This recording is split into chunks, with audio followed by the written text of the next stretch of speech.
sahabat konservasi, salam dari saya Elis Febriani Jessica di podcast YKWS Suara untuk Lingkungan. Nah, apa kabar nih teman-teman di rumah? Semoga sehat selalu ya. Mungkin sekarang masih ada ya yang WFH, kuliahnya daring, sekolahnya juga daring. Nah, tetap disyukuri aja, kita jalani dengan semangat ya. Nah, di sini Elis ingin mengajak teman-teman sekalian di rumah ingin mengobrol tentang program pemerintah yang saat ini sedang digencar-gencarkan nih. Nah, program apa sih sebenarnya yang digencar-gencarkan itu? Nah, program pemerintah yang saat ini sedang digencar-gencarkan yaitu program STBM atau singkatan dari Sanitasi Total Berbasis Masyarakat. Nah, sebenarnya apa sih itu STBM? Jadi untuk lebih jelasnya di sini sudah ada Direktur YKWS yaitu Mbak Febri. Halo Mbak Febri, apa kabar? Halo Elis. Alhamdulillah kabar baik. Alhamdulillah baik ya Mbak Febri ya. Mbak Febri gimana di masa pandemi ini program YKWS apa aja sih nih yang sekarang sedang dilakuin tuh? Oke, di masa pandemi ini tentunya kita juga mengurangi aktivitas di luar ya, karena kita juga harus melakukan protokol untuk working from home, kemudian juga menjaga jarak, kemudian juga mengurangi intensitas berkumpul atau berada dalam kerumunan gitu. Namun kalau untuk upaya kampanye tentang perilaku hidup bersih dan sehat itu tetap dijalankan lewat media sosial maupun juga lewat televisi dan radio gitu. Nah Mbak, tadi kan sebelumnya Elis udah berbincang-bincang nih tentang STBM. Sebenarnya STBM itu apa sih Mbak? STBM itu kalau kepanjangannya sebetulnya Sanitasi Total Berbasis Masyarakat. Itu sebuah pendekatan yang dibuat oleh pemerintah Republik Indonesia gitu kan, dalam meningkatkan derajat kesehatan masyarakat, terutama untuk menciptakan situasi lingkungan yang sehat dan kondusif gitu. Nah, kalau sekarang kan masih masa pandemi nih Mbak ya. Apa sih Mbak korelasi antara STBM ini sama masa pandemi ini? Ya, di STBM ini kan ada 5 pilar, ya kan? Sanitasi Total Berbasis Masyarakat itu ada 5 pilar. Pilar pertama adalah stop buang air besar sembarangan atau stop BABS. Kemudian yang kedua, cuci tangan pakai sabun. Nah, Elis tahu kan sekarang cuci tangan pakai sabun itu harus dilakukan oleh seluruh masyarakat karena bisa memutus mata rantai penyebaran bakteri ataupun kuman-kuman gitu kan. Yang ketiga adalah pengelolaan air minum dan makanan rumah tangga. Nah, sekarang juga harus hati-hati, nggak sembarang kita makan atau minum kalau bahan-bahan makanan atau air yang kita konsumsi itu tidak diolah terlebih dahulu gitu kan, karena juga akan mempengaruhi kualitas kesehatan kita.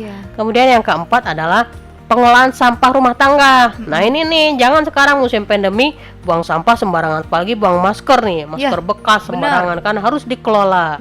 Lewat dari mana? Dari lingkungan rumah tangga kita terlebih dahulu. Dan yang kelima adalah pengelolaan limbah cair rumah tangga. Yang dimaksud limbah cair itu ya seperti air cucian, kemudian air bekas mandi, itu harus dikelola. Nah, ini di antara 5 pilar ini Mbak ya. Yang pertama tadi kan pencegahan buang air besar sembarangan. Yang dimaksud dengan buang air besar sembarangan itu gimana sih Mbak, yang lebih jelasnya itu? Ya, yang dimaksud BABS itu ada 2 hal ya. BABS terbuka dan BABS tertutup. BABS terbuka itu seperti apa contohnya? Contohnya ada orang yang BAB di sungai secara langsung, kemudian ada orang yang BAB di kebun, ya kan? Ya nggak ada WC di bawah pohon gitu kan, nanti digali sendiri gitu. Kemudian ada yang BAB dimasukkan ke dalam plastik kemudian dibuang tuh ke kali, WC terbang istilahnya. Dan ada juga yang BAB di atas kolam karena dia masih menjunjung tinggi asas simbiosis mutualisme itu antara kotoran tinja dengan makanan ikan. Saya tiba-tiba kepikiran pecel lele ini Mbak. Iya, itu kan. Itu kategori BABS terbuka. Kemudian kalau BABS tertutup, ini ada. Jadi ada rumah tangga yang sudah memiliki kloset atau toilet tapi tidak memiliki tangki septik atau septic tank. Jadi pembuangannya dialirkan ke siring, ke sungai atau ke kolam itu juga masih kategori BABS, tapi gitu. BABS tertutup. Jadi walaupun gitu. udah punya WC nih di rumah, tapi kalau nggak ada septic tank itu bisa dikatakan buang air besar sembarangan ya Mbak ya? Betul, seperti itu. Ya, kalau yang tadi yang masalah kedua Mbak, itu kan tentang cuci tangan pakai sabun. Ini cocok banget ya Mbak ya sama sekarang ini kan masih masa pandemi nih, jadi kita harus sering-sering cuci tangan pakai sabun. Nah, ini saran-sarannya Mbak gimana sih cuci tangan pakai sabun yang benar itu gimana? Biar teman-teman di rumah itu pada tahu. Jadi perilaku cuci tangan pakai sabun itu harus setiap saat dilakukan apabila kita selesai melakukan aktivitas, terutama apapun lah ya, terutama ya BAB. Habis BAB itu harus wajib tuh ya, cuci tangan pakai sabun. Kemudian apalagi di masa pandemi seperti ini kan, orang-orang yang atau kita ya yang sudah sedang melakukan aktivitas di luar rumah, yang kita kontak dengan handle pintu misalnya bank atau ATM atau toko retail gitu kan, kita nggak tahu tuh riwayat sebelumnya siapa tuh yang megang, kemudian apakah orang itu sudah cuci tangan atau belum. Nah, jadi untuk bisa meminimalisir penyebarannya harus cuci tangan dengan cara apa? Dengan menggunakan sabun dengan air yang mengalir gitu kan. Kemudian juga tahapan cuci tangan itu kan ada. Jadi bukan hanya sekedar ambil sabun kucuk nggak gitu. Jadi siku-siku atau setiap sudut-sudut pada jari kita itu juga harus digosok. Kukunya juga harus ini. Kemudian bagian punggung tangannya itu juga harus bersih. Jadi ada tahapannya lah itu. Kalau misalnya teman-teman pengen tahu tuh tata cara atau bagaimana tip melakukan cuci tangan pakai sabun itu kan banyak ya di YouTube atau di media sosial itu sudah banyak gitu ya. Nah Mbak, masalah cuci tangan ini kan sekarang masyarakat tuh lebih pengen simpelnya aja, apalagi generasi milenial nih ya, kemana-mana dia tuh pengennya bawa hand sanitizer aja.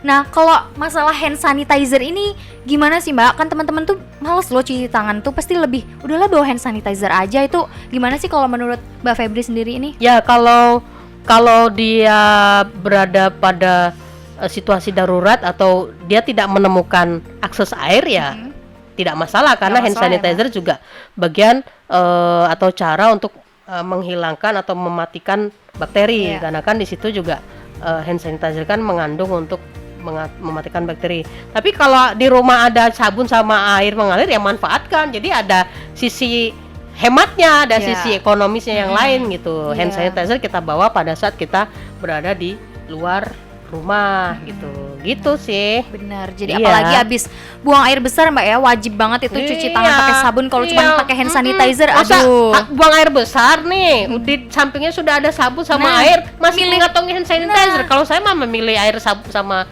sabun aja, hand sanitizer nanti kalau pas kita ke pasar. Iya benar. Gitu Elis. Mantap.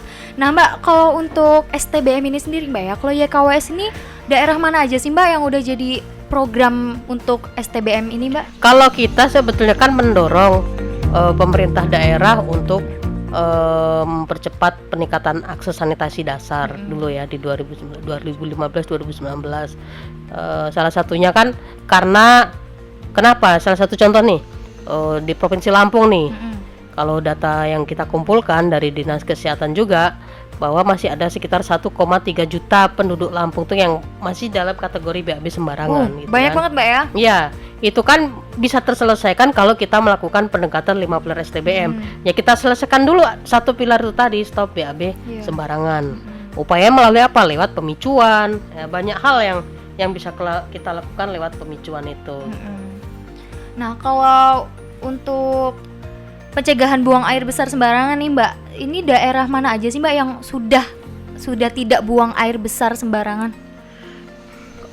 Wilayah-wilayah di Provinsi Lampung yang belum mendeklarasikan atau masih akses sanitasinya sangat rendah itu kan ada di 13 kabupaten kota. Tetapi ada 3 kabupaten kota yang sudah ODF. Yang sudah kelar dengan urusan itu. Yang pertama adalah Kabupaten Pringsewu, yang kedua adalah Kabupaten Waikanan, yang ketiga adalah Kota Metro, dan yang terakhir ini kemarin menyusul Kabupaten Lampung Selatan. Tapi dengan kelar ODF belum tentu persoalan selesai, karena Iya. kita harus menjaga juga eksistensi dari masyarakat untuk tidak BAB sembarangan. Nah, supaya itu sustain atau berkelanjutan, penerapan 5 pilar STBM itu harus tetap dilakukan oleh seluruh masyarakat, dan pemerintah juga harus mengawalnya. Iya. Jadi ada regulasi yang mengatur itu dan program yang berkelanjutan untuk bisa memastikan STBM itu diimplementasikan oleh masyarakat. Gitu. Nah, tadi kan Mbak bilang tempatnya udah ODF nih ya. Sebenarnya ODF itu apa, Mbak? Boleh dijelasin ke teman-teman sekalian ODF? ODF itu Open Defecation Free. Nah, Kalau kita buat teman-teman yang belum tahu nih di rumah. stop buang air besar sembarangan, ya kan? Oke. Kalau dalam istilah bahasa Indonesianya, open kan terbuka. Ya, Defecation itu apa? defecation. BAB kan, Iya. pup kan, free, bebas gitu. Jadi kalau dalam bahasa Indonesia ya stop buang air besar sembarangan itu. Jadi ODF Open Defecation Free. Jadi terbebas dari perilaku BABS. Nah, ini Mbak terakhir motivasi untuk generasi mineral nih biar Milenial. Astagfirullahaladzim. Kenapa sih ini mineral? Dari tadi bilangnya minum kayaknya kurang minum nih Mbak, bener nih. Aduh, ini gimana sih timnya kok kita nggak disiapin minum ya?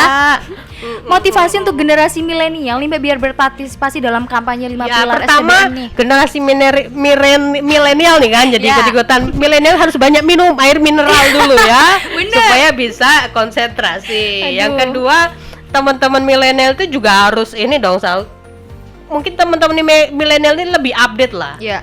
tentang informasi, tetapi juga ya mereka harus paham juga informasi tentang tips kesehatan maupun pendekatan-pendekatan atau strategi untuk bagaimana masyarakat bisa berperilaku hidup bersih dan sehat, salah satunya melalui pendekatan 5 pilar STBM.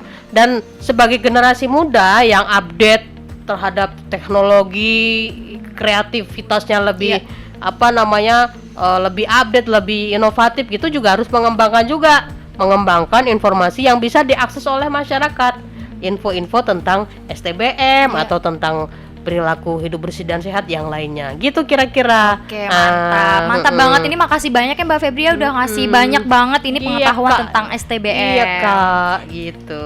Jadi buat teman-teman terima kasih ya udah mendengarkan podcast Elis hari ini. Jangan lupa untuk selalu mendengarkan podcast Elis di Elis harus podcast banyak minum YKWS. air mineral Iya, bener, ini Mbak, ya. Perlu minum air mineral ini kayaknya. Oke, makasih teman-teman. Jangan lupa untuk terus mendengarkan podcast YKWS Suara untuk Lingkungan. Bye bye.